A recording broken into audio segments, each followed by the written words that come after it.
Je pense que nous avons besoin d'une vision doctrinale et d'une compréhension que Dieu doit être enraciné dans les Écritures, pas dans la définition de Dieu, de la culture, pas dans nos expérimentations et la façon dont elles veulent définir Dieu, pas dans ce que TikTok a à dire, mais dans ce que dit la Bible. Qu'est-ce que le Saint-Esprit a éclairé? Qu'est-ce que Jésus a révélé? C'est pourquoi.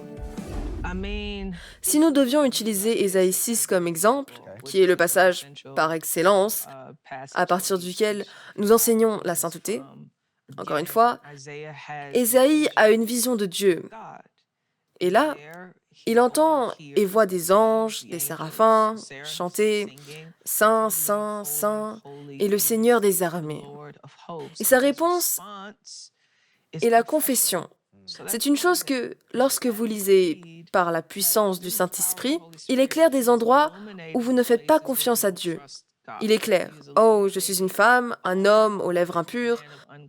Oh, je suis dans une communauté aux lèvres impures. » Je sais qu'il y a des choses en moi qui sont enracinées dans ce que je crois sur la nature de Dieu. Mais je ne veux pas que cela s'arrête là, parce que cela ne mène qu'à la honte, pas nécessairement à la repentance. Et donc, ce que je veux que vous fassiez, c'est que vous reconnaissiez la réalité que Dieu n'a pas simplement envoyé un ange pour apporter un morceau de charbon pour expier vos péchés, mais qu'il a envoyé son Fils pour faire l'expiation de vos péchés. C'est bien plus significatif qu'un ange. Et donc, il y a ce rappel que l'homme, je suis une femme, un homme aux lèvres impures, mais Jésus est venu et est mort pour moi, de sorte que la façon dont je suis maintenant n'a pas à déterminer qui je serai à l'avenir. Je veux aussi rappeler aux gens qu'ils doivent aller au fond des textes et les inciter à le faire. La Bible a tant à dire et pourtant, nous nous contentons de si peu. Nous lisons une phrase, nous en faisons une légende et nous pensons que ça, c'est le travail. Mais ce n'est pas que de l'observation. Ce n'est pas regarder Jésus qui est le pain de vie et l'intérioriser. C'est simplement le régurgiter. C'est pourquoi nous avons si faim. C'est pourquoi nous avons si soif. C'est pourquoi nous collectionnons toutes ces idoles, parce que nous n'avons pas besoin de quelque chose pour nous remplir. Mais Jésus, Dieu a dit qu'il était la source de vie. Il est celui qui, si vous venez à lui, vous ne serez pas assoiffé. Si vous venez à lui, vous n'aurez pas faim. En fin de compte, que les gens voient une vision de Dieu que je crois biblique, et que je crois fidèle, qu'ils se voient eux-mêmes et qu'en se voyant, ils se tournent vers Dieu. Ils se plongeront dans cette Bible et deviendront de nouvelles créatures grâce à elle. La perfection morale. Vous voyez, vous me faites remarquer même avec les titres de votre chapitre que ce « plus saint que toi » signifie que je suis mauvais et qu'il est bon. Ok, j'ai compris. Je suis terrible, d'accord? Maintenant, qu'est-ce que vous dites vraiment dans le chapitre 2? Qui est la sainte perfection morale? Eh bien, que Dieu est moralement pur. Il est éternellement éthique. Il est sans tache. Il est sans défaut.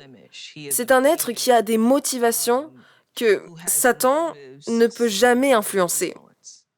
C'est un être dont le comportement n'aura jamais besoin d'expiation. C'est un être qui ne peut que faire le bien, seulement être bon. Le problème, c'est que nous le savons, mais nous ne le croyons pas. Et c'est pourquoi je dis cela. Parce que je pense qu'en dessous de certaines de nos incrédulités, il y a cette peur que Dieu puisse envoyer contre nous. Parce que si vous examinez vraiment les choses sur lesquelles vous ne faites pas confiance à Dieu, de quoi avez-vous peur? Je ne peux pas te donner mon corps, je ne sais pas si tu peux le supporter. Je ne peux pas te donner mon mariage, je ne peux pas te donner les choses parce que je ne crois pas que tu serais saint dans ta façon de les gérer. Et je pense que cette tentation était très présente lorsque Jésus était vivant sur terre, parce qu'il l'accusait toujours d'être un pécheur, d'être un ivrogne, un blasphémateur, d'avoir besoin de l'aide du diable pour chasser les démons. Et il y a quelque chose de profondément mauvais dans tout cela. Mais je pense aussi que c'est en partie parce que nous vivons et existons dans ce monde avec toute cette souffrance, et que nous avons tous été trompés d'une manière ou d'une autre. Si ce n'est pas le cas, je ne sais pas ce qu'il en est de votre vision. Mais des gens nous ont menti, nous ont volé, des personnes en position de pouvoir nous ont abusés. Nous avons eu des mensonges contre nous tout le temps, alors que nous vivons et nous protégeons des traumatismes du monde. Et donc, je pense que dans certaines de nos incrédulités, pas toutes, mais dans certaines de nos incrédulités, il y a cette projection où nous avons peur que Dieu partage la même nature que les personnes qui ont péché contre nous. Mais la réalité est que tout ce que Dieu a fait pour nous et tout ce qu'il permet est ancré dans sa justice inaltérable, de sorte qu'il n'y ait rien qui puisse permettre et rien qui puisse faire qui ne soit pas bon. Wow. Imaginez à quel point cela vous libérait. Oui. Pour en revenir aux prières non exaucées, pourquoi de mauvaises choses arrivent aux gens bien? Vous savez? Parce que même pour les prières non exaucées, pourquoi ne m'as-tu pas répondu? Tu t'en fiches. Oui. Maintenant que nous accusons Dieu d'apathie, Mhm. nous disons, tu n'es pas vraiment aussi compatissant que tu as été révélé être. C'est une accusation sur la nature de Dieu. Ou de dire, tu ne peux pas entendre. Mhm. Dieu est-il une idole qui n'a pas d'oreille pour entendre, Mhm. une bouche pour parler et des yeux pour voir? Il est pleinement vivant en lui-même. Alors, il nous vous a entendu. Il vous a répondu. Parfois un oui, parfois un non, d'autres fois un peut-être.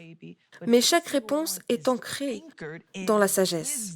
Oui. Nous devons nous rappeler que Dieu est bon, Oui. de sorte que lorsque les choses arrivent dans nos vies et ne se déroulent pas comme prévu, nous ne permettons pas à nos circonstances de définir Dieu, mais nous permettons à Dieu de se définir Si lui-même. bon. Et nous pouvons lui faire confiance. Amen. Shalom, j'espère que vous avez aimé cette vidéo. Abonnez-vous pour ne pas rater nos programmes. Merci de faire partie de notre famille TBN. Que Dieu vous bénisse. Shalom de Jérusalem.